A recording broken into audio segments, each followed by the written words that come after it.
Salam sejahtera bagi kita semua. Kembali lagi dalam renungan harian kita. Mari Bapak Ibu kita memuji Tuhan. Kita katakan Allah itu baik. Allah itu baik, sungguh baik bagiku. Ditunjukkannya kasih setianya. Dia menyediakan yang ku perlukan, menyatakan kebaikan, menyatakan kebaikan, menyatakan kebaikannya padaku. Kasih setianya tak pernah berubah, dulu, sekarang, dan selamanya. Ajaiblah kuasa dalam namanya, Yesusku luar biasa. Amin. Mari Bapak Ibu kita membuka Alkitab kita dari kitab Kejadian pasalnya yang ke-19, ayatnya yang ke-12 sampai dengan yang ke-23. Demikianlah firman Tuhan.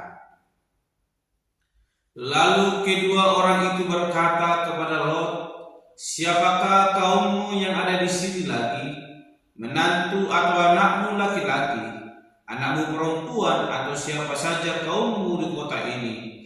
Bawalah mereka keluar dari tempat ini. Sebab kami akan memusnahkan tempat ini karena banyak keluh kesah orang tentang kota ini di hadapan Tuhan. Sebab itulah Tuhan mengutus kami untuk memusnahkannya." Keluarlah Lot lalu berbicara dengan kedua bakal menantunya yang akan kawin dengan kedua anaknya perempuan. Katanya, "Bangunlah, keluarlah dari tempat ini, sebab Tuhan akan memusnahkan kota ini." Tetapi ia dipandang oleh kedua bakal menantunya itu sebagai orang yang berolok-olok saja.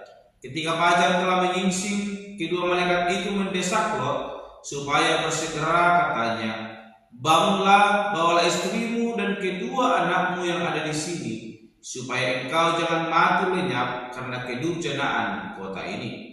Ketika ia berlambat-lambat, maka tangannya, tangan istri dan tangan kedua anaknya dipegang oleh kedua orang itu, sebab Tuhan hendak mengasihani dia. Lalu kedua orang itu menuntunnya keluar kota dan melepaskannya di sana. Sesudah kedua orang itu menuntun mereka sampai keluar, berkatalah seorang, "Larilah, selamatkanlah nyawamu, janganlah menoleh ke belakang, dan janganlah berhenti dimanapun juga di lembah Yordan. Larilah ke pegunungan, supaya engkau jangan mati lenyap." Kata Lot kepada mereka, "Janganlah kiranya demikian, tuanku. Sungguhlah hambamu ini telah dikaruniai belas kasihan di hadapanmu, dan tuanku telah berbuat kemurahan besar kepadaku dengan memelihara hidupku. Tetapi jika aku harus lari ke pegunungan, pastilah aku akan tersusul oleh bencana itu, sehingga matilah aku. Sungguhlah kota yang di sana itu cukup dekat kiranya untuk lari ke sana. Kota itu kecil, izinkanlah kiranya aku lari ke sana. Bukankah kota itu kecil? Jika demikian nyawaku akan terpelihara." Sahut malaikat itu kepadanya, "Baiklah, dalam hal ini pun permintaanmu akan kuterima dengan baik, yakni kota yang telah kau sebut itu tidak akan kutunggang balikan. Cepatlah, larilah ke sana, sebab aku tidak dapat berbuat apa-apa sebelum engkau sampai ke sana." Itulah sebabnya nama kota itu disebut Zoar. Matahari telah terbit menyinari bumi ketika Lot tiba di Zoar. Amin. Bapak Ibu saudara terkasih dalam nama Tuhan Yesus Kristus, kita kembali merenungkan firman Tuhan, dan hari ini saya berikan tema bagi kita semua, yaitu Allah mengasihi umatnya. Sekali lagi, Allah mengasihi umatnya. Bapak Ibu saudara terkasih dalam nama Tuhan Yesus Kristus, Allah kita adalah Allah yang adil dalam segala tindakannya. Sekalipun dia menghakimi, namun dia pun adalah Allah yang adil di dalam penghakimannya. Kita melihat bagaimana dosa manusia yang begitu merajalela, yang membuat Tuhan harus melakukan penghukuman murka kepada Sodom akibat perbuatan mereka. Namun dalam hal ini kita melihat Allah digambarkan menjadi Allah yang penuh kasih. Kita melihat Bapak Ibu, sebelum Allah menunggang-balikkan Sodom, Allah bersama dengan Abraham telah saling tawar-menawar mengenai Sodom. Bagaimana Abraham menanyakan kepada Tuhan, jikalau ada sekian puluh orang, apakah Tuhan akan menunggang-balikkan Sodom? Dan kita melihat Bapak Ibu, mengapa Sodom harus ditunggang-balikkan akibat perbuatannya, dan ternyata tidak didapati 10 orang yang percaya di tempat itu. Yang ada hanyalah 4 orang, Lot bersama istrinya dan kedua putrinya. Sehingga akhirnya keputusan bulat terjadi, Sodom harus ditunggang-balikkan akibat perbuatan manusia yang menyakiti hati Tuhan. Bapak Ibu saudara terkasih, kita boleh mengetahui betapa besarnya kasih Allah. Dan hal itu juga terjadi kepada Lot bersama dengan keluarganya. Allah melihat, Allah memperhatikan, dan Allah memelihara kehidupan umatnya. Sekalipun Allah mendatangkan murka baka malapetaka di tengah-tengah Sodom, bagaimana Allah menunggang-balikkan Sodom, namun Allah masih memperhatikan Lot bersama dengan keluarganya. Sehingga akhirnya kita melihat bagaimana keselamatan terjadi.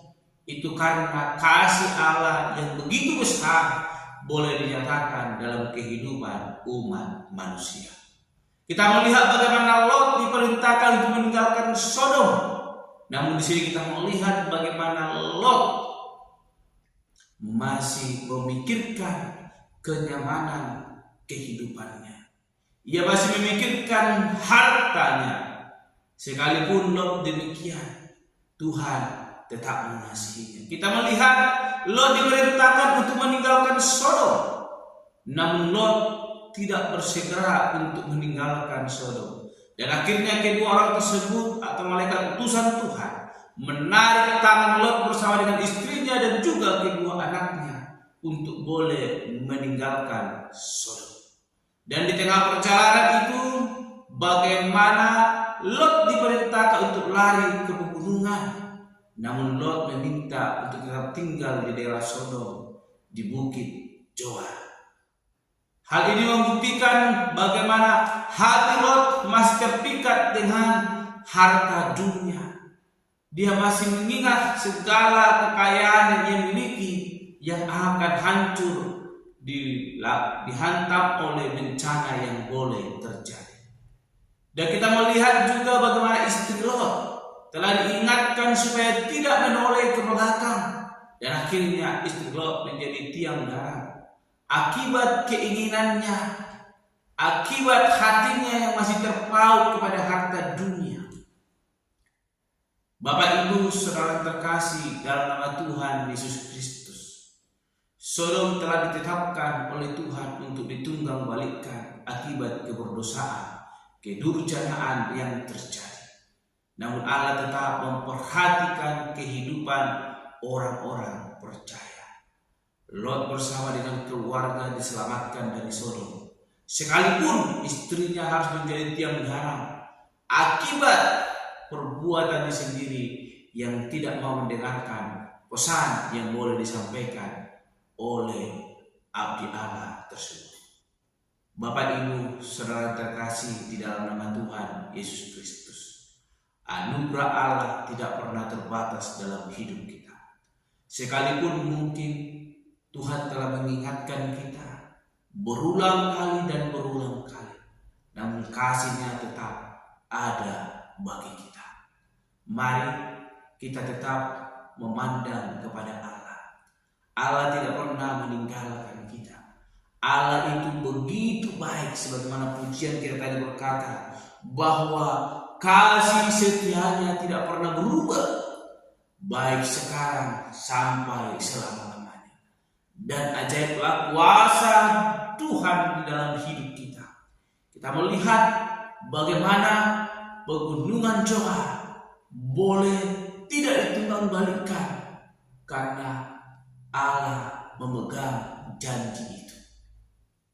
Bapak Ibu saudara terkasih di dalam nama Tuhan Yesus Kristus, Allah mengasihi umatnya. Allah mengasihi kehidupan kita. Oleh karena itu, mari kita hidup sungguh-sungguh setia di hadapan Tuhan. Maka kita akan menikmati kasih Allah yang begitu melimpah, boleh terus memberkati kehidupan kita. Kasih Allah begitu besar, sehingga murkanya pun, di tengah murkanya sekalipun, ia masih mengingat orang-orang yang ia kasihi dan ia selamatkan. Mari datang kepada Allah, hidup di dalam kasih karunia-Nya. Jangan pernah menentang kehendak Allah. Maka kita akan menikmati betapa besarnya anugerah Allah boleh melingkupi kehidupan kita. Di dalam kemarahannya juga ia masih memiliki kemurahan dalam hidup kita. Oleh karena itu tetaplah setia. Jikalau hari ini kita melanggar kehendak Tuhan, mari kita bertobat datang kepada Tuhan, memohon pengampunannya. Maka kasih-Nya yang begitu besar akan memberkati hidup kita dan membaharui hidup kita menjadi orang-orang yang kudus di hadapan Tuhan Allah. Amin. Mari kita berdoa. Bapa Surgawi, kami kembali bersyukur untuk renungan hari ini yang mengajarkan kami bahwa Engkau adalah Allah yang sungguh mengasihi kehidupan kami. Bapa yang baik, urapi kami, berkati setiap hidup kami agar sungguh-sungguh hidup setia di hadapan Tuhan, dan kami boleh merasakan kasih karunia yang daripada Tuhan Allah. Terpuji termulia Engkau Bapa. Di dalam nama Tuhan Yesus Kristus kami berdoa dan menutup renungan pada hari ini. Haleluya. Amin. Shalom Bapak Ibu. Tuhan Yesus memberkati.